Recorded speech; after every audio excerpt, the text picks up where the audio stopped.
All right, let's get started. Good afternoon. Thanks, everybody, for coming. Before we get started with the football portion, I want to go over one other item. This Thursday will be our annual men's and women's basketball media day right here in this room. We'll start off with head coach Lisa Stockton from the women's team at 11 a.m. Following that, we'll have player availability. At 11:30, we'll have our men's head coach, Ed Conroy, and then we'll have lunch at noon, and then at 12:45, the men will practice. That practice will be open to the media, and players will be available following practice. This week in football, it's the Navy week, Game 7. Game will be on CBS Sports Network. That will be a noon kick Central, 1 p.m. Eastern. And now here's our head coach, Curtis Johnson.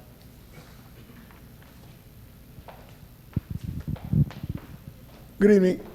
You know, it's very difficult just, to come up here and talk about this because, I thought our team really played hard.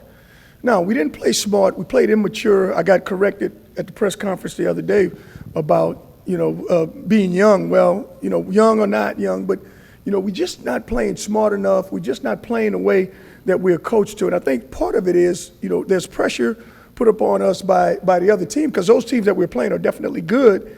And then all of a sudden, we get behind and we get frustrated. And I got to do a better job of helping those young men deal with that and just keep on coming. So sometimes it looks real bad, but, there are some improvements. I thought Devin Powell got us in the right place, but he really struggled a lot mightily. Unlike a couple years ago against East Carolina, I thought he played outstanding. He struggled against this team, and our defense, for a large portion of the game had him, probably played him as good as anybody played him. But then we gave up some silly penalties, and we kind of let it get away from us. That's a great Houston team. I thought Ward is definitely a Heisman Trophy candidate, and we got to, continue to get better, continue to improve, and some of the guys that are continually making these same penalties, I can no longer play them. Raise your hand if you have a question,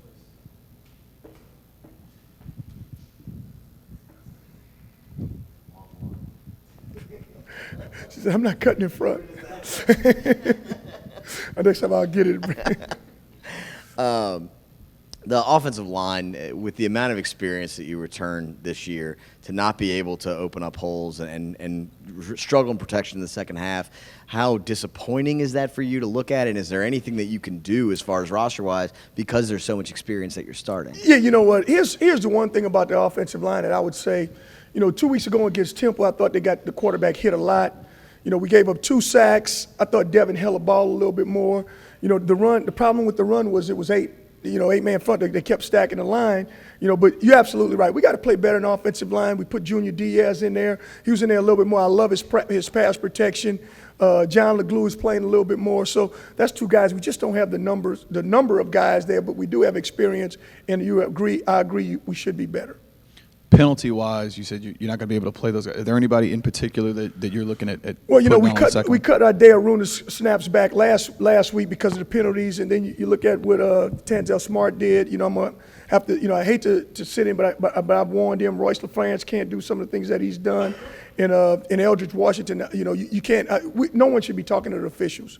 I'm the only one. The coaches don't even talk to the officials. So now that's what we're doing. So those guys, and it's the defensive lineman guys that can't do those things, and so we gotta get that nipped in the bud. You got 4 teams on the schedule right now in the top 25. At the beginning of the year, did you realize how loaded this schedule was? 4 teams, I think, is as many as LSU plays in the top 25 too. Yeah, you know what? We as we started the season, the one thing we preached about is keeping our kids together through this stretch. Now, we thought we could steal maybe 1 or 2 of these games, in that mix. When we looked at the schedule, we said we may be able to steal this one, we may be able to steal this one.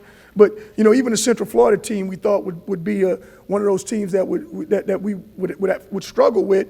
We like our chances at home better than on the road. So, yeah, we knew, Memphis was going to be good. We knew Temple, after what they did last year, we knew they were going to be good. Navy always plays outstanding, how they played a year ago. And then you look at what Houston's done. They had everybody back from their team. So we knew we were going to struggle. But we're not satisfied with how we played. We got to play better. Scheduling is always important, and before you got the conference, you talked or indicated your first two games may have been a little bit more than you would have wanted to deal with. Then you get in the conference and you find out you got 3 undefeated teams and one that has 1 loss, and you got to play all of them. So, I mean, there's your schedule. I mean, it's a lot tougher than you thought, obviously. Well, you would like to have a schedule where you can win all the non-conference games, and you can win 4, and then then you got to win 2 to get bowl eligible. You win 3, and you got to get 3 to be bowl eligible, because this conference, it's going to continue to be tough. It's definitely going to continue to be tough. It's just hard playing. I mean, Georgia Tech's not doing as well, but Duke is a top 25 team also. So you play a team like that, and again, Central Florida, I thought they would be, much better. So it's a tough schedule, but we got to play it.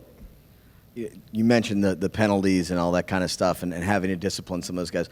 Does that stem from frustration? Does that stem from a lack of discipline? And what do you kind of? I think a little bit of both. I think you get frustrated when you work hard and you're trying to improve, and you're trying to win, and then the discipline part comes in. You got to be regimented enough in your mind where you keep on doing what you're supposed to do, keep on doing the right things. Hey, CJ, is Tanner Lee 100% this week? He's going to be a go on Saturday? I'm praying so. I've been on my knees every night praying for that more than anything. But you know what? He's progressing well. He hadn't quite been cleared for the concussion protocol yet. But again, I'm praying that he's ready and he's ready to go. Did he work with the ones today? I'm sorry, I wasn't impressed. He did some work with the ones, and he really threw the ball well. But he can't have any contact yet. So.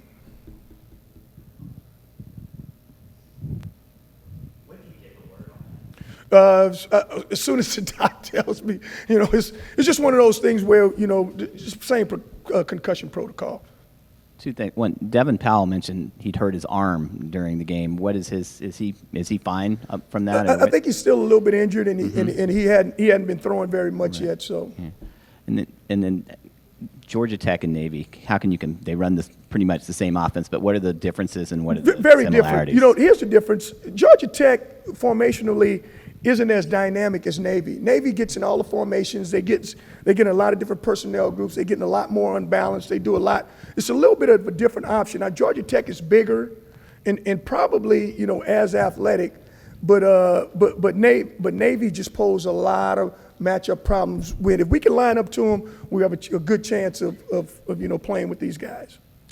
On the sideline, could you kind of pick up on a little bit of that anger or frustration? And it looked like, some guys were yelling back and forth at each other. Is that a natural part of the game, or is that? No, you know what? It is natural, but we got to stop it. We got to stop it, because we got to take our anger and our frustration and focus and channel it into playing well. That's what I believe in. You see it, and some people would say, if you look at TV, 50% of the people say it's healthy, 50% of the people say it's not.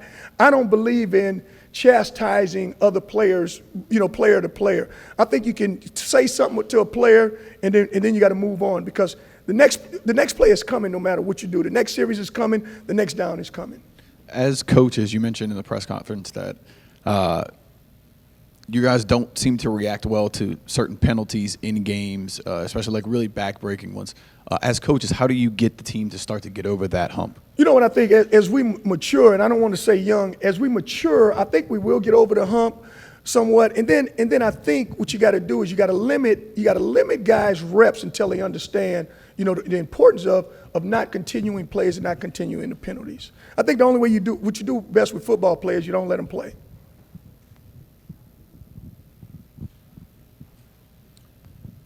Is there anything you can do, Coach, at this point to settle down your offensive line and just make things a little smoother and a little better up there? You know what, I think with some of the things that we could do, we can get in bigger personnel groups and, and just, don't have as many guys out. Don't have as many guys out in the routes. Now, what that's going to look like, it's going to look like we really stagnate our offense even more, maybe 1 or 2 receiver routes. I think that's the one thing that can help us. I think sometimes you got to do some spontaneous stuff where you can catch people off guard a little bit more. We did some stuff, but when you have 2 open edges, sometimes our lines, they can't handle the single block sometimes. Anybody else? Thank you guys very much. You've been very gracious.